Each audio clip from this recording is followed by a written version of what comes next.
والآن مع انطلاقة المباراة قدم الخصم هدية مجانية. فرصة كبيرة الآن، تشتيت الآن.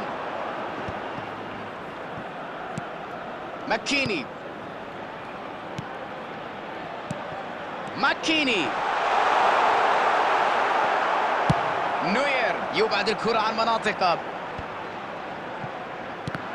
بهدوء وكثير من العزم، يحاولون تحقيق التعادل قبل نهاية المباراة. الله على هذا، خطيرة جدا، الله على ضربة في المرمى. لا شك أيضا أنه هذه المشاهد من أفضل الأشياء اللي ممكن يشاهدها عشاق كرة القدم.